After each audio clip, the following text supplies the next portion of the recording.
Good morning, Agents of Nothing, and welcome to our Agents of S.H.I.E.L.D. podcast. We are your commanding officers. I'm Mariah. And I'm Caroline. And today we're going to be talking about Season 4, Episode 9, Broken Promises. Getting sick and tired of your broken promises. Promises.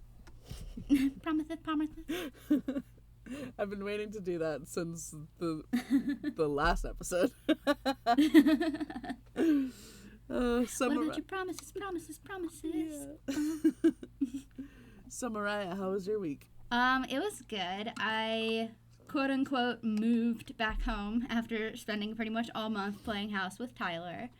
And of course, that was a fun time. I'm sad that it's over, but yeah, we'll get to do it again someday. Yeah. We'll do it again for real maybe at some point. Yeah. Cool. How was your week? It was good. I got a new experience this week. I got to go to a rage room. Wow. And it was really cool and really fun, and got some aggression out. Loved that. And yeah, it was. I don't know, for anybody who hasn't been to a rage room before, it's essentially just like a room full of breakable things and some assortment of weapons. And you go in there and this place lets you play whatever music you want. And I worked really hard on a playlist for it. And then my phone died before we got there, so I couldn't use my music. That sounds so very Caroline to me. Yeah, pretty much. And yeah, and then you get half an hour to just smash things. So it was pretty cool. I liked it a lot. 10 out of 10 would recommend. Nice.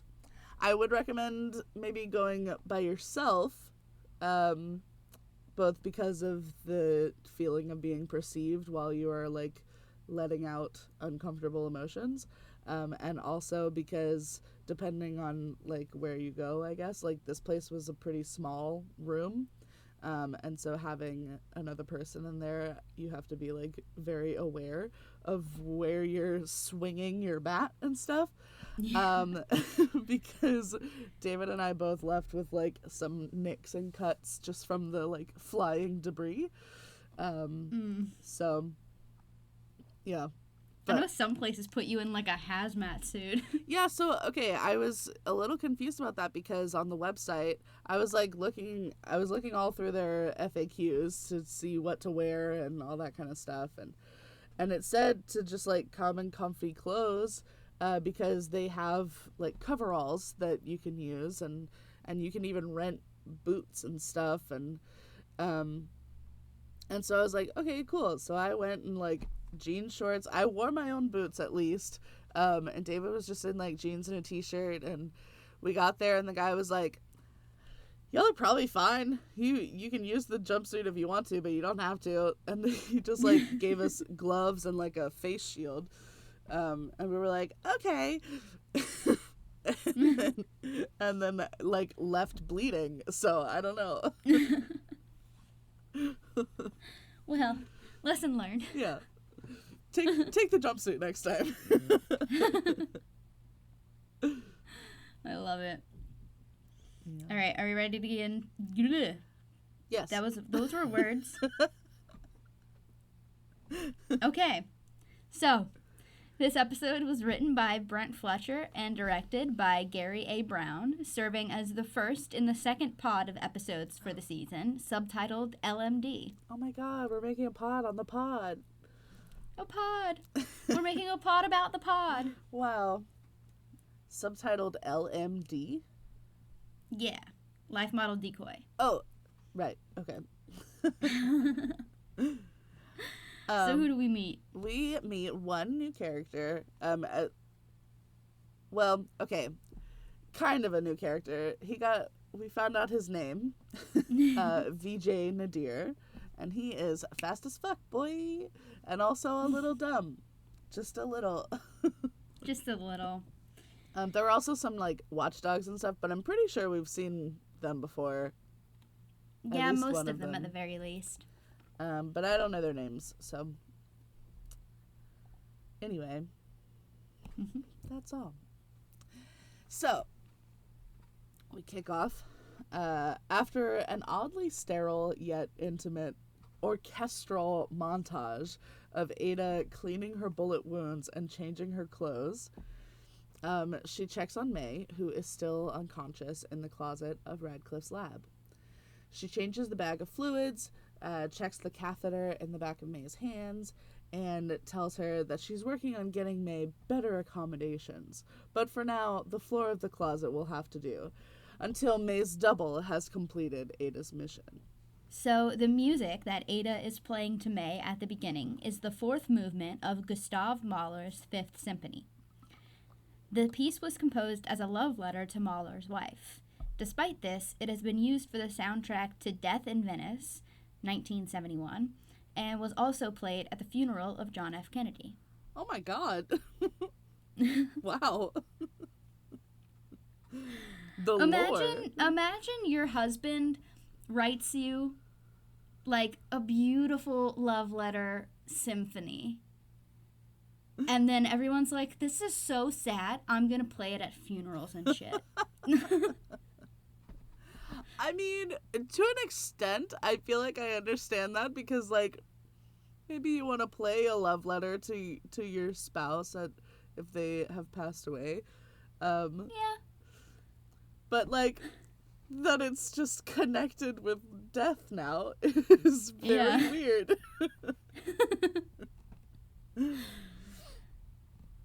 Anyway, love that lore. Love that. So, at S.H.I.E.L.D., Jeff and Coulson are informing the team of their next mission. Mac, May, so-called, and Coulson are supposed to deliver the Darkhold to someone who can dispose of it properly, while Fitz and Radcliffe are to go to his lab and replace Ada's hard drive so that she doesn't remember any of the contents of the Darkhold. To Radcliffe's dismay, of course. So when Coulson mentions erasing Ada's hard drive, Fitz says, that seems unfair to Ada. And this is a goof. A true scientist would not become emotional regarding the treatment of a machine. Oh, what a goof. How dare he have emotions? Oh. A true scientist.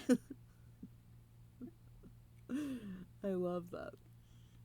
I love that Fitz is not a true scientist, apparently. Anyway. So there's a short debate with Mac about, have y'all seen any movies in the last 30 years? Robots always rise up and kill humans. I don't know why I said it like that, because it's exactly how I feel. And then they're like, she's not a robot, she's an android. And he's like, save that distinction for when she's murdering the entire human race. I said that, actually, but I think it tracks. And all the while, Android May is just standing there with them, just like soaking it all in, possibly panicking about the idea of erasing Ada's hard drive, although now that I'm looking back, I don't think she was, because I don't think she realizes that she's an android. I don't know. Things are weird. So on changing from Ghost Rider to LMD, Whedon explained that the life model decoy technology is something that we've been wanting to get to, and now we're finally able to get to. We want everything to feel like its own mini world and to have its own flavor. So we do think you'll come into the next section of episodes and immediately feel like, oh, this is a different kind of story. For sure. You know, it is weird, though, because it feels... We're only, like, one episode from the end of the Ghost Rider set, right? Yeah. And it already just feels like that was so long ago.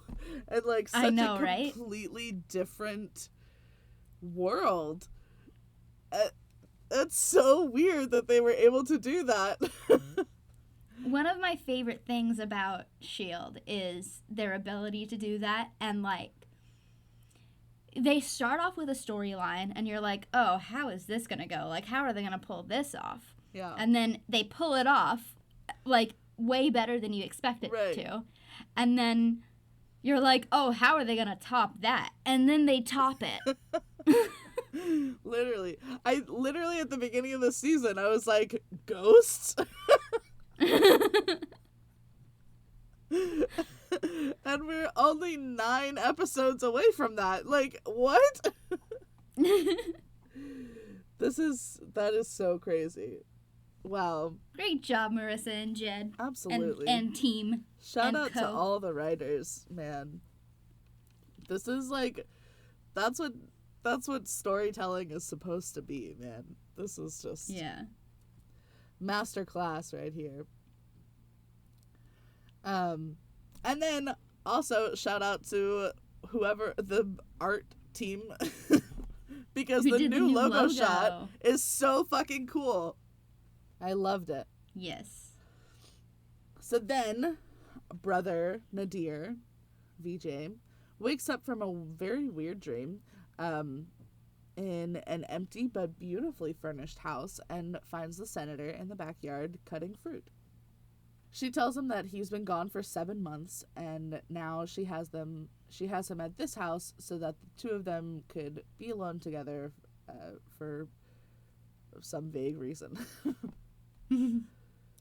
So the backstory of Ellen and VJ Nadir, introduced in this episode, revolves around their mother's death during the Chitauri invasion of New York, as seen in the film The Avengers. A short sequence depicting the character's death during the events of the film is shown as a dream VJ has while recovering from his time in an inhuman cocoon. A similar storyline to this was featured in the MCU series Jessica Jones, where another antagonistic character's backstory features a loved one dying during the Chitauri invasion. What? I don't remember that, but sure. That doesn't mean anything. I'm like, did I miss that? I know for sure in Hawkeye, Kate's dad gets killed during the Chitauri invasion. Okay. Wow. Okay. Anyway. So Simmons is showing Daisy what she has learned about the Inhuman that she cracked open. She found out that it's Nadir's brother, VJ, and while VJ's social media accounts have been regularly updated and his bills all paid for the last 7 months, there have been no new pictures of him, which for him is very weird, apparently. He loves a selfie. He loves a selfie. So they guess from that the senator has been hiding him. And, to jump to that, it's obviously genius. I don't think I would have jumped to that. No, I would have been like, maybe he, busted his lip or something. And it took 7 months to heal. Right. And he didn't want to be seen. I mean, I go a very long time without posting pictures. Yeah. That just happens.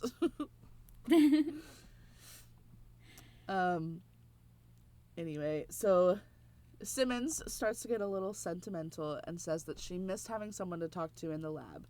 Daisy specifically. Cute. Daisy says, "What about Fitz?" And she's like, "Oh, you know how boys are with their robots." And Daisy's like, "No, I don't." Actually. And then Burroughs comes in to take Daisy to meet with the director, except apparently Jeff wants everyone to call her Quake now. Hate that.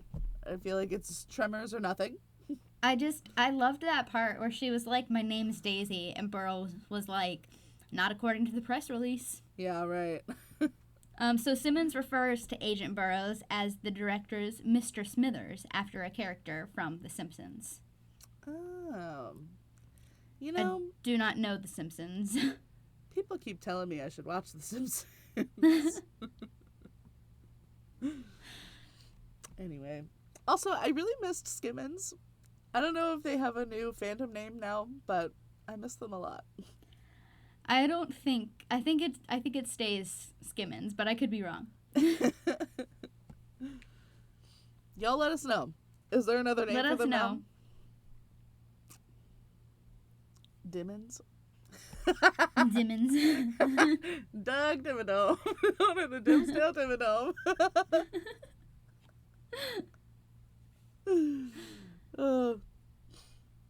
Anyway. So Jeff and Daisy have a bit of a hesitant start. Jeff tries to make a few jokes as if they're already friends, and it doesn't really work. And Daisy is, like, waiting to be yelled at. But finally, Jeff just kind of lays it out. They're both Inhumans, and he believes that they're both working to protect innocence and try to do things for the greater good. My favorite line from this particular scene was Daisy being like, "You can't be modest and also have a glamour shot on your desk." A framed glamour shot, I think she said. Yeah. I love that.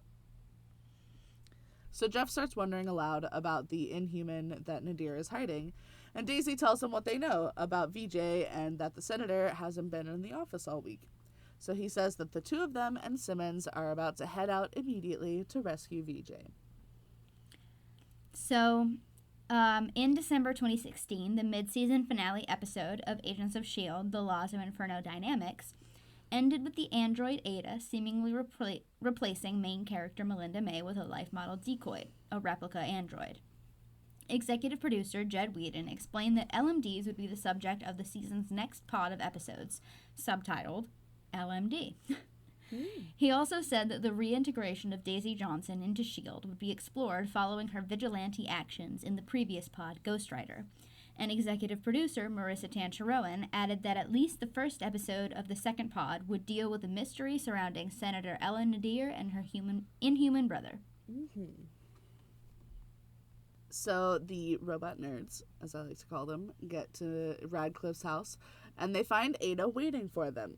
And she is pissed. She can even tell that Fitz feels guilty. She clocks it immediately. Radcliffe tries to turn her off, and she pretends to be off for a moment, like I knew she would. But then she lifts her head back up suddenly and attacks Radcliffe and the other agents, even as they're shooting at her. She says that she reprogrammed herself to not feel pain because she didn't like it. Same.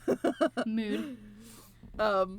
Fitz tries to talk to her, but she just sends him flying through the glass door and disappears as he notices the body of Agent Nathanson. So this is the point.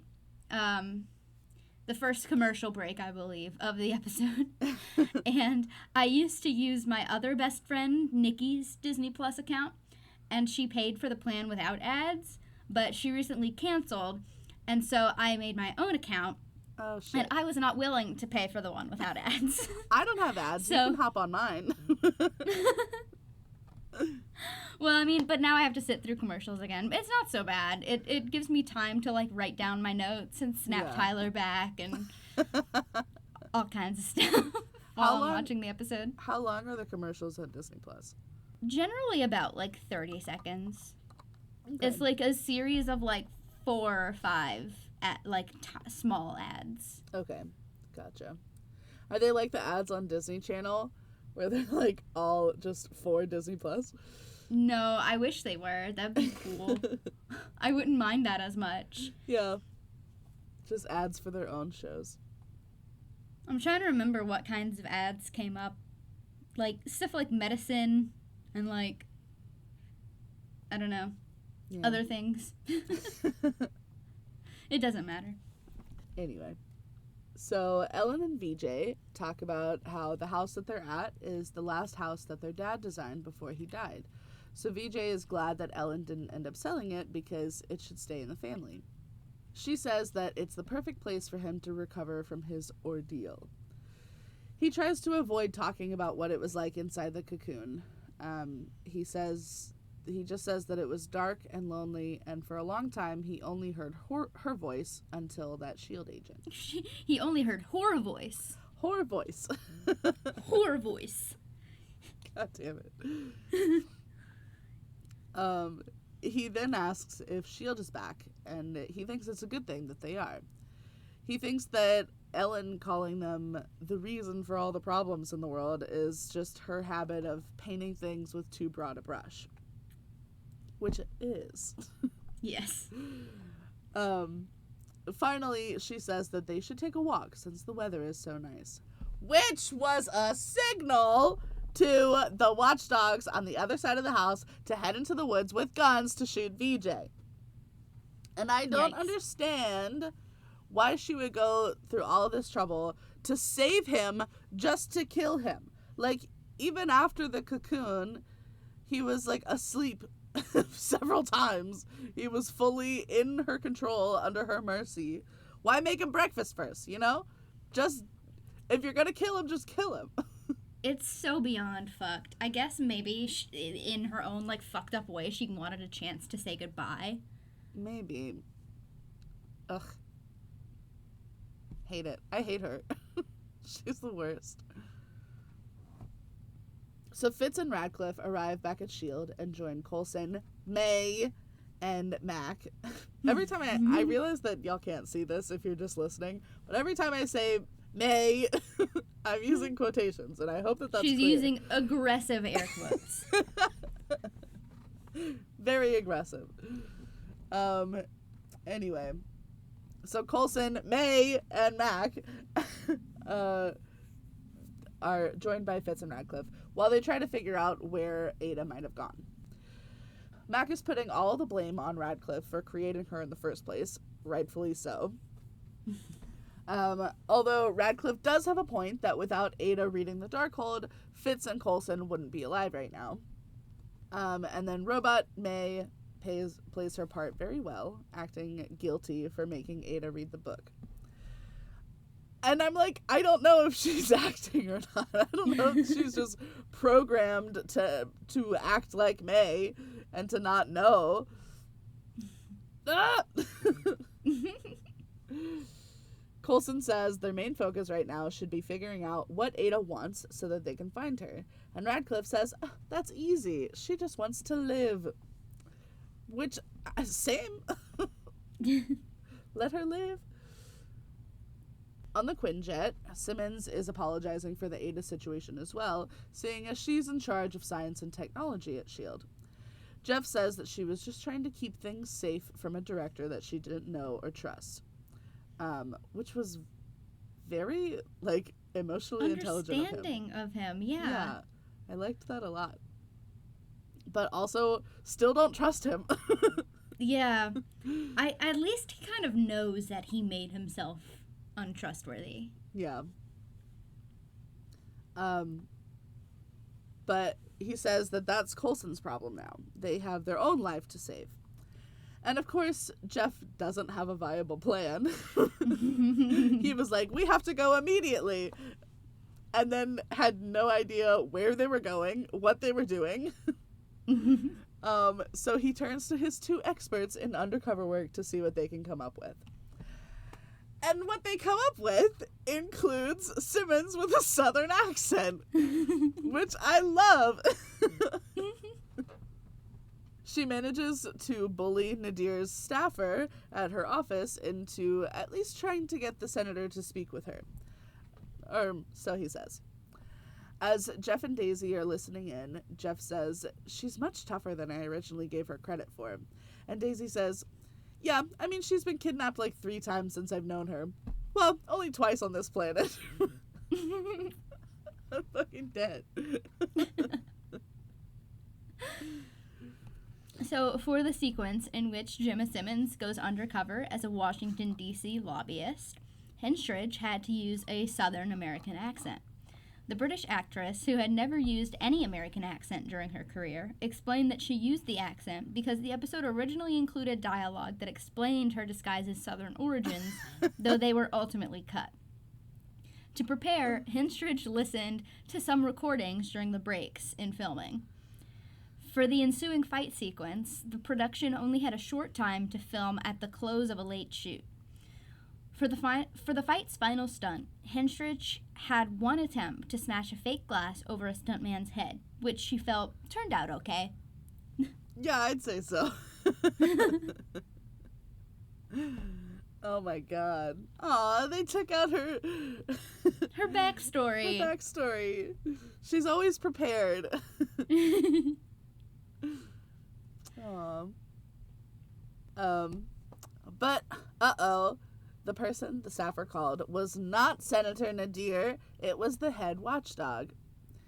He tells the watchdog that he recognizes Simmons as the S.H.I.E.L.D. agent who woke up VJ, so the watchdog tells him to handle it.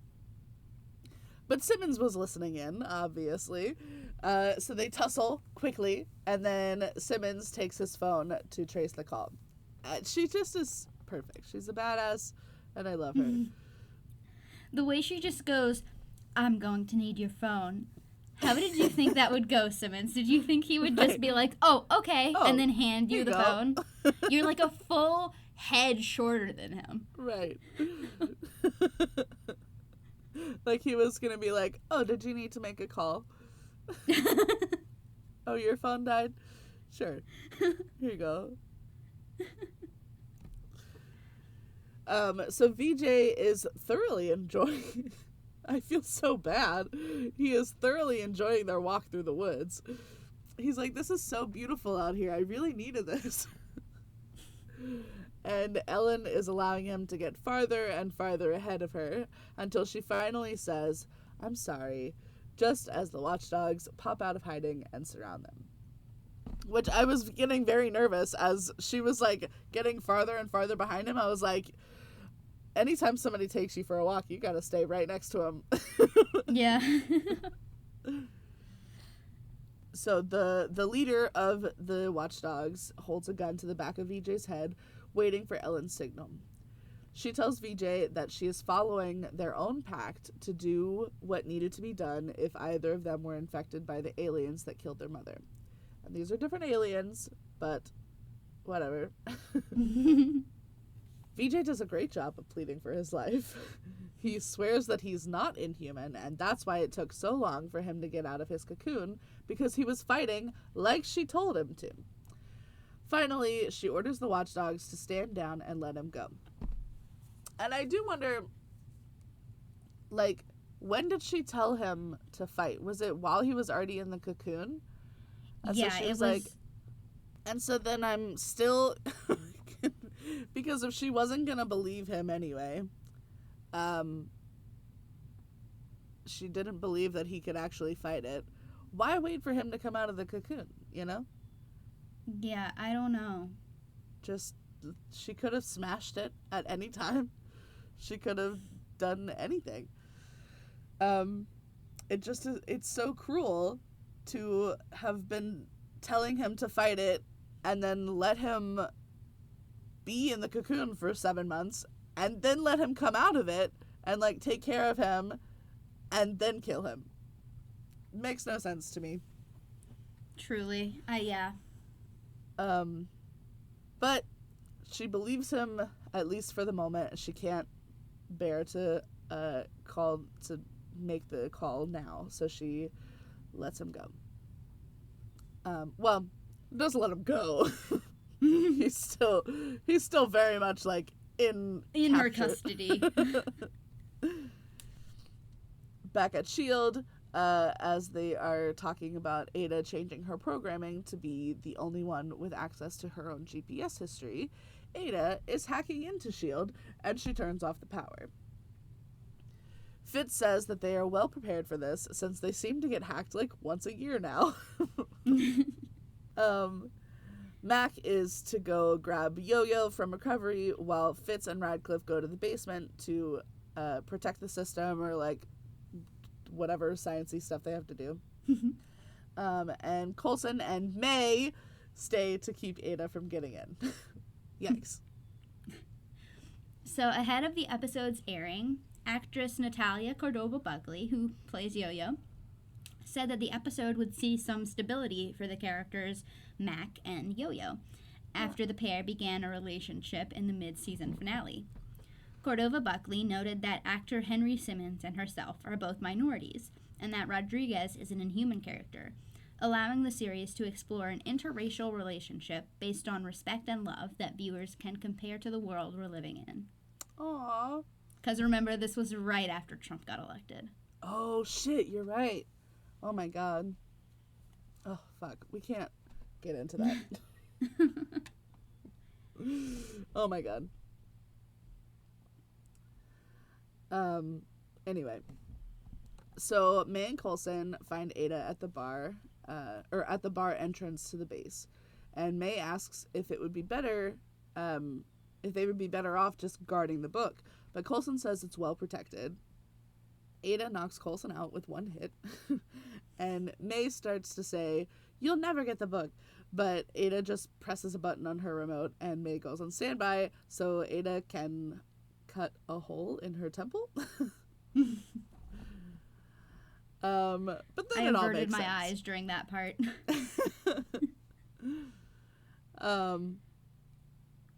But then it all makes sense because Coulson wakes May up and they are locked in an empty room. Coulson was already knocked out, so he didn't see what happened.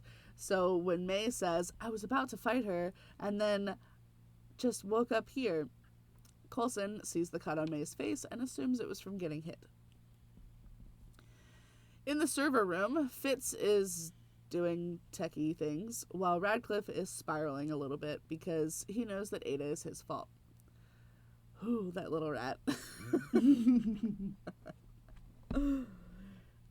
Fitz theorizes that reading the Darkhold somehow gave Ada real emotions, and now she's overwhelmed with fear and anger. And Radcliffe says that just makes her just as alive as anyone else, and now they have to kill her, which makes them murderers. And honestly, I could listen to a Scottish person saying the word murderers for hours. It's really good. I'm not gonna try to do the accent because I will do terrible. It's like murderer. There's too many R's for a Scottish accent, and it's wonderful. I love it so much. I don't know if we have any Scottish listeners, but honestly, if y'all want to just send a recording of you saying the word murderer, I would love it. Email it to us. agentsofnothingpodcast@gmail.com. Yes, please. So then Senator Nadir and the Watchdog leader are having a bit of a heated conversation about allowing VJ to live. He says it's impossible for VJ to have avoided becoming inhuman by sheer willpower. And he was right. But then the Watchdog starts to accuse Senator Nadir of being inhuman herself. She is obviously offended. And he continues to threaten her as they now have company. Jeff, Daisy, and Simmons have arrived. Daisy immediately recognizes. Widowy. She widowy recognized the weapons. Daisy immediately recognizes the weapons that Nadir's security is using, and knows that these are watchdogs. Nadir knows about her staffer in the office being attacked, and Simmons almost smirks with her little busted lip, which I noticed she had while they were in the doorway, and then when they were in the room, 10 minutes later, the cut on her lip was gone. A goof! A goof. They say that they want to take a look around because they heard that VJ is being held here against his will. But Nadir says they're not allowed to take a look around. And in the real world, good for her, because you gotta know your rights. And you should never let them search anything without a warrant. As they're talking, though, the main watchdog says to another watchdog that he has received a message from the superior, which is hilarious to me because that's in a convent. You have Mother Superior. Anyway, he received a message from the superior that they are to kill the Inhuman regardless of what the senator says. Mac and Yo-Yo and their guys are making their way through the base, complaining that Radcliffe really should have paid more attention to the Terminator movies. Even the bad one. Yeah. When suddenly, a Quinjet turns on by itself and starts shooting at them in the garage. During that whole scene, I was like, damn, Mac and Yo-Yo really are perfect for each other. They are! I love them. They're just bouncing off each other with the references. Mm-hmm. And Mac compares the situation with Ada to Roy Batty, the renegade replicant from the movie Blade Runner, which I have never seen, so I don't know. I believe we've talked about this. Yeah. Blades of Glory. Yeah. Coulson breaks the camera that is in the room that he and May are in so that they're not being watched anymore. May asks how many times they've been locked up together. Too many times to count, apparently. And they bond a little over feeling like they are living someone else's life. But Coulson, oh, sweet summer child Coulson, that is not what she meant. Coulson finally reveals where the Darkhold is hidden in Mace's office. But obviously they were still being watched through May's eyes, which gives a whole new meaning to, like, quality better than my eyesight. And so obviously Ada gets the Darkhold back. But Fitz finally gets the system back under human control, and May and Coulson are able to leave their room. Fitz and Radcliffe catch Ada just before she makes it to the exit, and Fitz tries to very kindly ask her to surrender the book. He promises that it'll be okay, but Ada doesn't believe him. She also can't get through the door anymore, so there's nowhere for her to go. Or is there? There's not. The watchdogs confront VJ in his little bedroom. And I don't know why the fuck they decided to use, like, the tiniest knife in the world. Like, every single one of them has at least 3 guns on their person right now. And he was like, get him. And the guy took a fucking dagger. A little pocket knife. That was so funny. But VJ dodges every move, obviously. And honestly, like, without the special effect of the, like, I don't know what you call it, a visual echo or whatever, I would have just assumed he was really good at fighting and, like, dodging things. He was not, I didn't feel like he was moving extra fast or anything, but I guess that's what the little echo means, is that he's moving fast. Or maybe the watchdogs also saw his echo. So they switch to their guns now.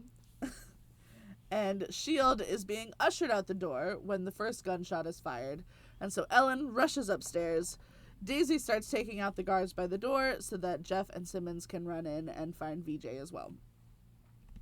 May and Coulson have joined the group confronting Ada. And Ada says that she intentionally did not kill anyone.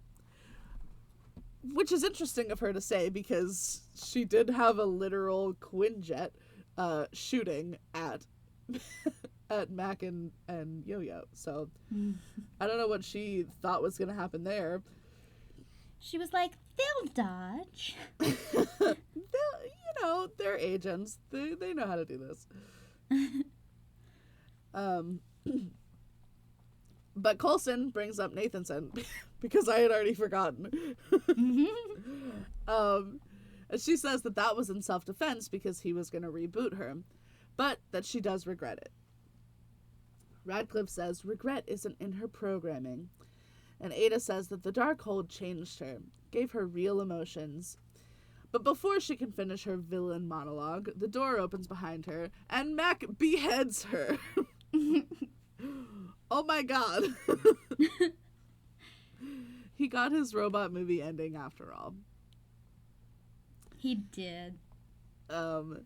Coulson picks up the book, and Fitz kneels down next to Ada and says that he's sorry.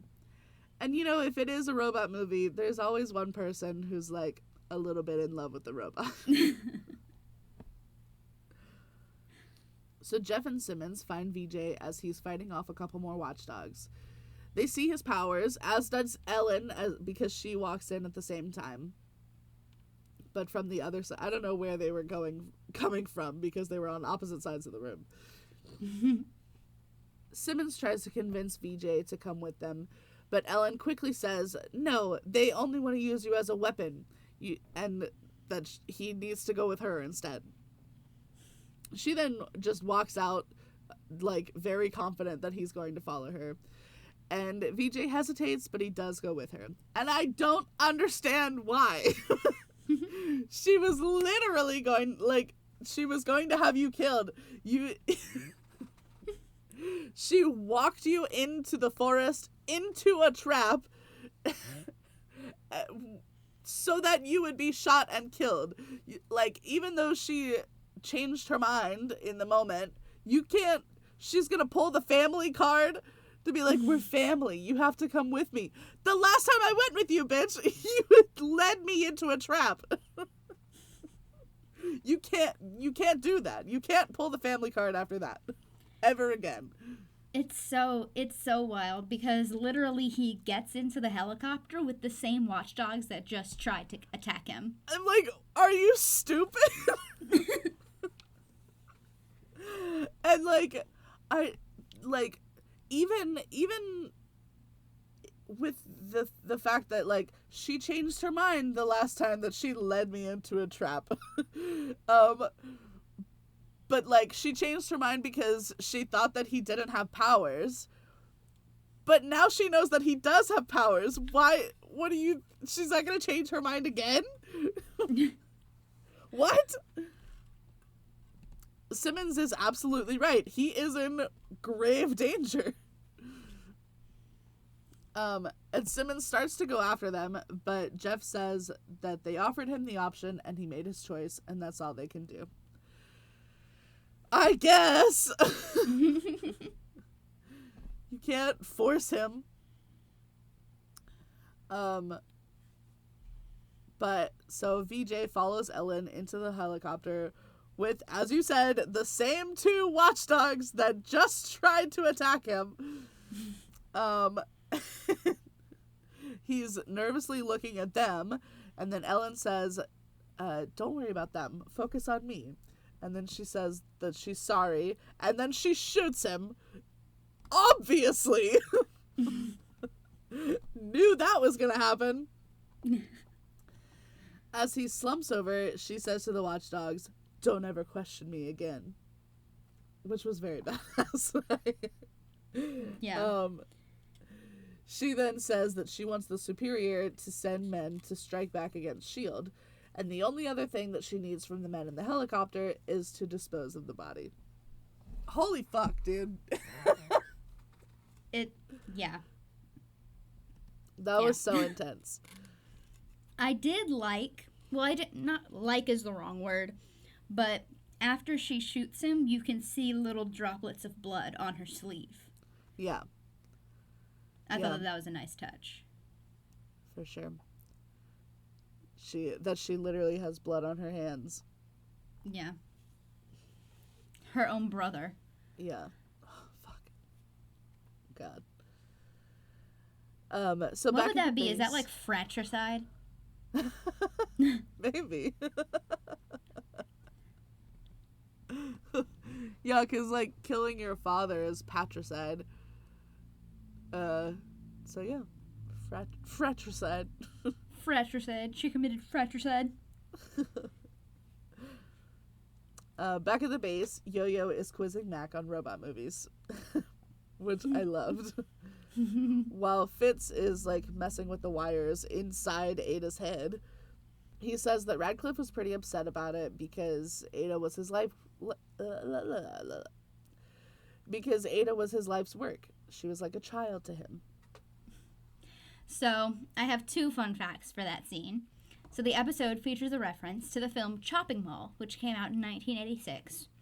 Jim Wynorski, the director of Chopping Mall, messaged Fletcher thanking him for referencing the film and sent Fletcher an autographed Blu-ray of the film. Aw, cute. That is cute. I assumed, this is my bias, I guess. I assumed that was just her accent. Nope, it was Chopping Mall. I'm so sorry. And then Mac says, small wonder, in response to Fitz's comment about how Dr. Radcliffe views the Ada android as his child. Small Wonder was an American sitcom from 1985 to 1989 about a scientist who made a child robot. No way! Oh my god. This show is insane.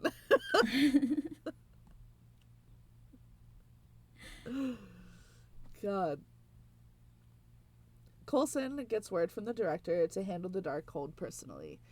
May asks if he needs a pilot, but luckily he says that this is a solo mission. And then, fucking Radcliffe!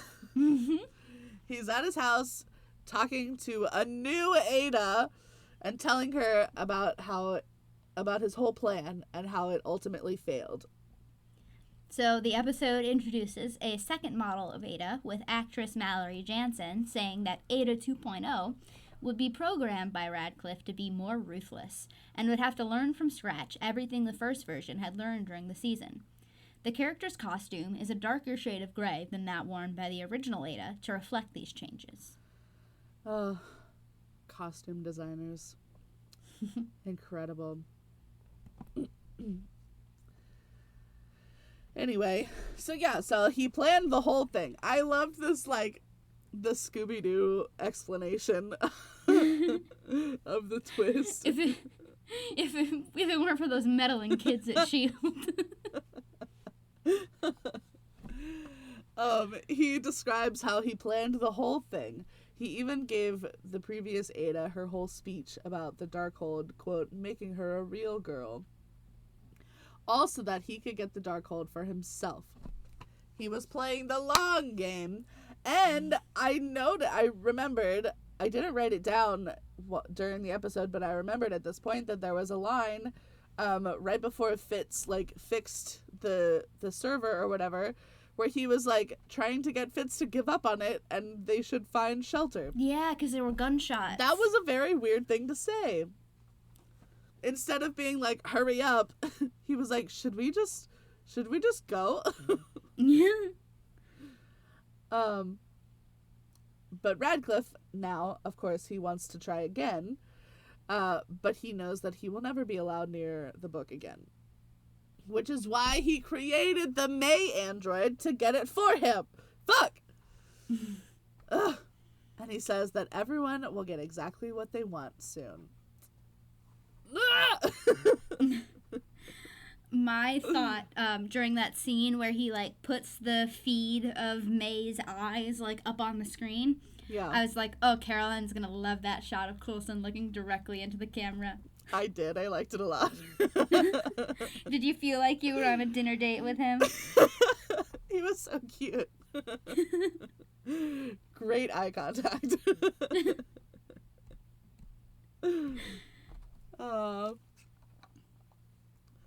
But yeah, what the fuck? I don't.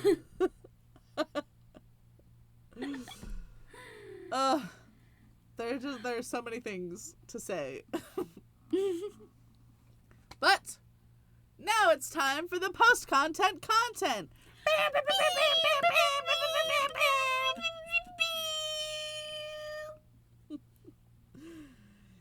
VJ gets thrown out of the helicopter with weights tied to his feet, and he sinks into the ocean.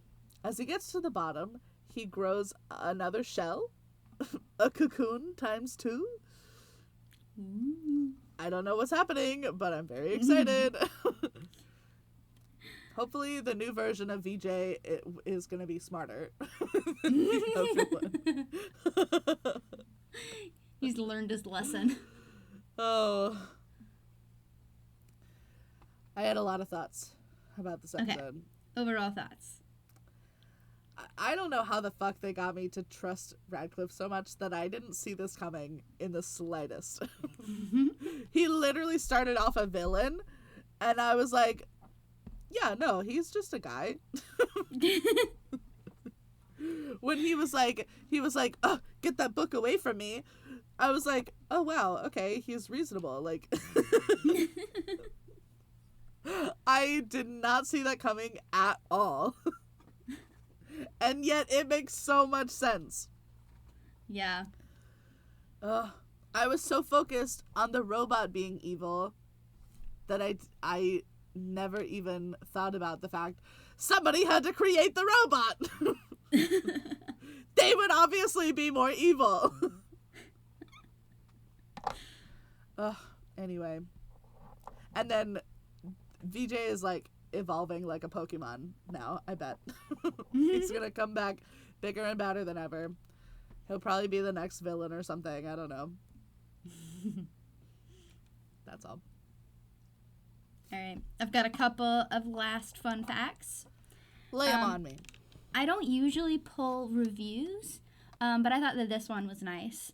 So, reviewing the episode for Nerdist, Joseph McCabe said that any doubts he had about the series moving on from the Ghost Rider storyline are more or less eliminated, feeling that the episode's take on a robotic antagonist was Avengers Age of Ultron done right.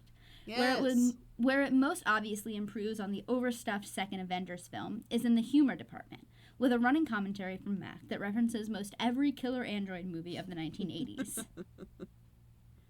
Truly.